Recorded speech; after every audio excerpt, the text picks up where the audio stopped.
Kejadian pasal 31 ayat 1 sampai 55. Yakub lari meninggalkan Laban. Kedengaranlah kepada Yakub anak-anak Laban berkata demikian, Yakub telah mengambil segala harta milik ayah kita, dan dari harta itulah ia membangun segala kekayaannya. Lagi kelihatan kepada Yakub dari muka Laban bahwa Laban tidak lagi seperti yang sudah-sudah kepadanya.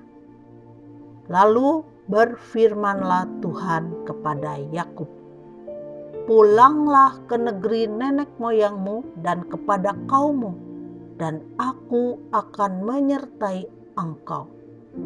Sesudah itu Yakub menyuruh memanggil Rahel dan Lea untuk datang ke padang, ke tempat kambing dombanya. Lalu ia berkata kepada mereka, telah kulihat dari muka ayahmu bahwa ia tidak lagi seperti yang sudah-sudah kepadaku, tetapi Allah ayahku menyertai aku. Juga kamu sendiri tahu bahwa aku telah bekerja sekuat-kuatku pada ayahmu. Tetapi ayahmu telah berlaku curang kepadaku dan telah 10 kali mengubah upahku. Tetapi Allah tidak membiarkan dia berbuat jahat kepadaku. Apabila ia berkata, yang berbintik-bintiklah akan menjadi upahmu, maka segala kambing domba itu beroleh anak yang berbintik-bintik. Dan apabila ia berkata, yang bercoreng-corenglah akan menjadi upahmu, maka segala kambing domba itu beroleh anak yang bercoreng-coreng. Demikianlah Allah mengambil ternak ayahmu dan memberikannya kepadaku. Pada suatu kali pada masa kambing domba itu suka berkelamin, maka aku bermimpi dan melihat bahwa jantan-jantan yang menjantani kambing domba itu bercoreng-coreng, berbintik-bintik, dan berbelang-belang. Dan malaikat Allah berfirman kepadaku dalam mimpi itu, Yakub. Jawabku, ya Tuhan. Lalu ia berfirman, angkatlah mukamu dan lihatlah bahwa segala jantan yang menjantani kambing domba itu bercoreng-coreng, berbintik-bintik, dan berbelang-belang. Sebab telah kulihat semua yang dilakukan oleh Laban itu kepadamu. Akulah Allah yang di Betel itu, di mana engkau mengurapi tugu dan di mana engkau bernasar kepadaku. Maka sekarang bersiaplah engkau, pergilah dari negeri ini dan pulanglah ke negeri sanak saudaramu.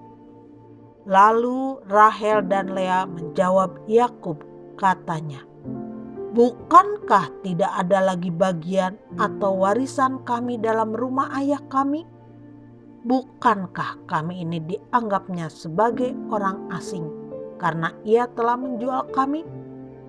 Juga bagian kami telah dihabiskannya sama sekali. Tetapi segala kekayaan yang telah diambil Allah dari ayah kami adalah milik kami dan anak-anak kami. Maka sekarang perbuatlah segala yang difirmankan Allah kepadamu. Lalu bersiaplah Yakub, dinaikkannya anak-anaknya dan istri-istrinya ke atas unta. Digiringnya seluruh ternaknya dan segala apa yang telah diperolehnya, yakni ternak kepunyaannya yang telah diperolehnya di Padan Aram, dengan maksud pergi kepada Ishak ayahnya ke tanah Kanaan. Adapun Laban telah pergi menggunting bulu domba-dombanya. Ketika itulah Rahel mencuri terafim ayahnya. Dan Yakub mengakali Laban, orang Aram itu, dengan tidak memberitahukan kepadanya bahwa ia mau lari. Demikianlah ia lari dengan segala harta miliknya. Ia berangkat menyeberangi sungai Efrat dan berjalan menuju pegunungan Gilead. Laban mengejar Yakub. Ketika pada hari ketiga dikabarkan kepada Laban bahwa Yakub telah lari, dibawanyalah sanak saudaranya bersama-sama. Dikejarnya Yakub 7 hari perjalanan jauhnya. Lalu ia dapat menyusulnya di pegunungan Gilead. Pada waktu malam, datanglah Allah dalam suatu mimpi kepada Laban, orang Aram itu, serta berfirman kepadanya, "Jagalah baik-baik, supaya engkau jangan mengatai Yakub dengan sepatah kata pun." Ketika Laban sampai kepada Yakub, Yakub telah memasang kemahnya di pegunungan. Juga Laban dengan sanak saudaranya telah memasang kemahnya di pegunungan Gilead. Berkatalah Laban kepada Yakub, "Apakah yang kau perbuat ini? Maka engkau mengakali aku dan mengangkut anak-anakku perempuan sebagai orang tawanan? Mengapa engkau lari diam-diam dan mengakali aku? Mengapa engkau tidak memberitahu kepadaku, supaya aku menghantarkan engkau dengan sukacita dan nyanyian, dengan rebana dan kecapi? Lagi pula, engkau tidak memberikan aku kesempatan untuk mencium cucu-cucuku laki-laki dan anak-anakku perempuan. Memang bodoh perbuatanmu itu. Aku ini berkuasa untuk berbuat jahat kepadamu. Tetapi Allah ayahmu telah berfirman kepadaku tadi malam, jagalah baik-baik, jangan engkau mengatai Yakub dengan sepatah kata pun."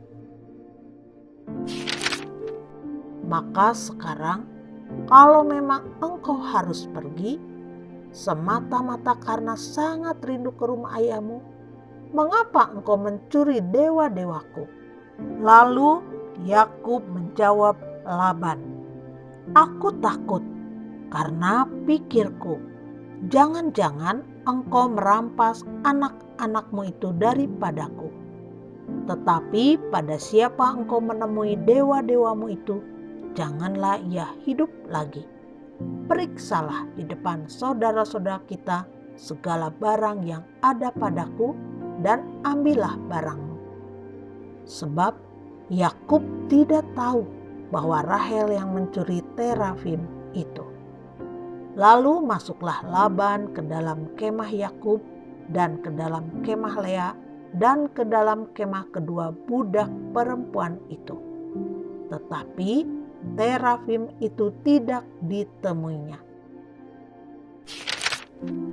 Setelah keluar dari kemah Lea, ia masuk ke dalam kemah Rahel. Tetapi Rahel telah mengambil terafim itu dan memasukkannya ke dalam pelana untanya dan duduk di atasnya. Laban menggeledah seluruh kemah itu, tetapi terafim itu tidak ditemuinya. Lalu kata Rahel kepada ayahnya, "Janganlah bapak marah karena aku tidak dapat bangun berdiri di depanmu, sebab aku sedang haid." Dan Laban mencari dengan teliti, tetapi ia tidak menemui terafim itu. Lalu hati Yakub panas dan ia bertengkar dengan Laban. Ia berkata kepada Laban, "Apakah kesalahanku?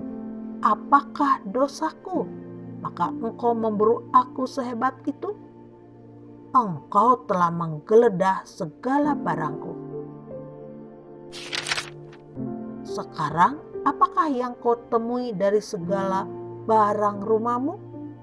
Letakkanlah di sini, di depan saudara-saudaraku dan saudara-saudaramu, supaya mereka mengadili antara kita berdua. Selama 20 tahun ini, aku bersama-sama dengan engkau. Domba dan kambing betinamu tidak pernah keguguran, dan jantan dari kambing dombamu tidak pernah kumakan.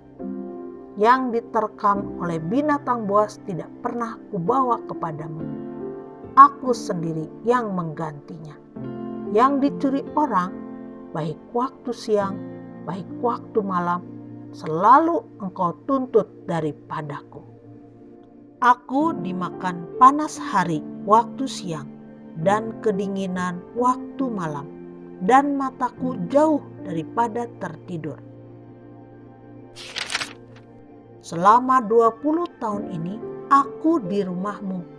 Aku telah bekerja padamu 14 tahun lamanya untuk mendapat kedua anakmu, dan 6 tahun untuk mendapat ternakmu. Dan engkau telah 10 kali mengubah upahku.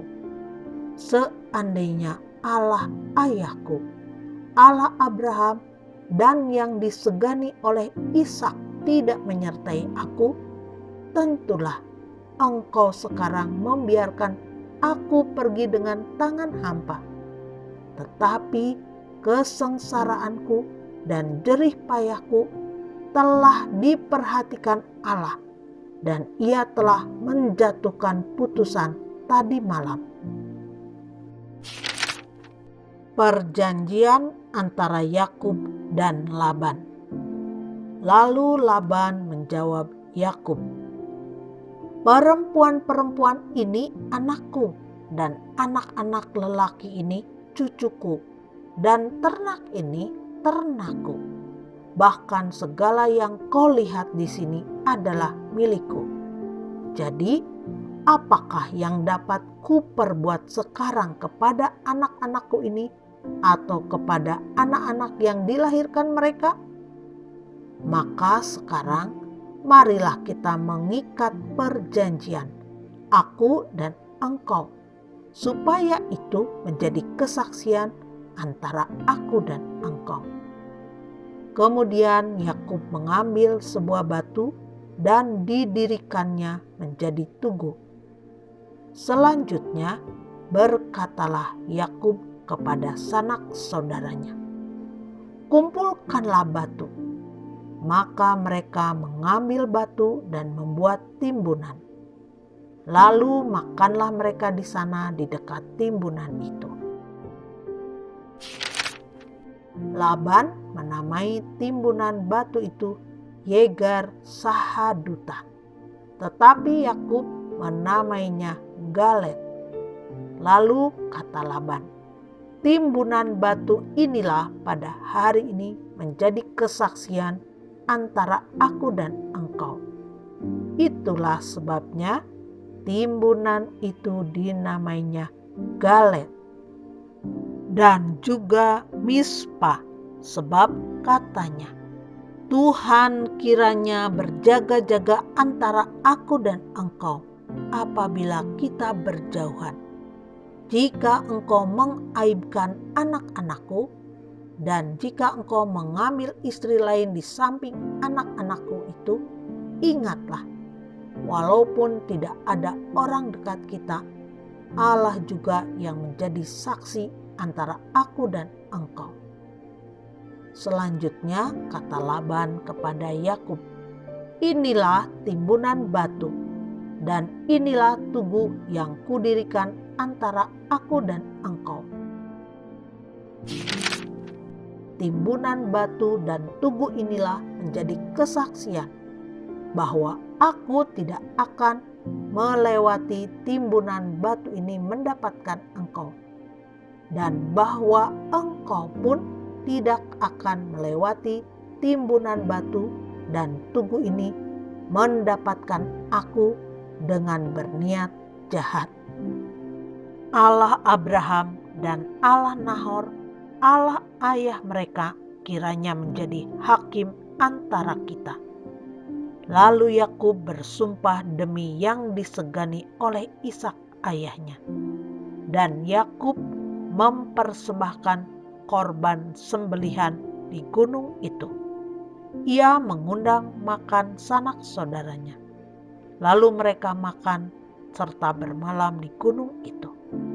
Keesokan harinya, pagi-pagi, Laban mencium cucu-cucunya dan anak-anaknya serta memberkati mereka. Kemudian pulanglah Laban kembali ke tempat tinggalnya.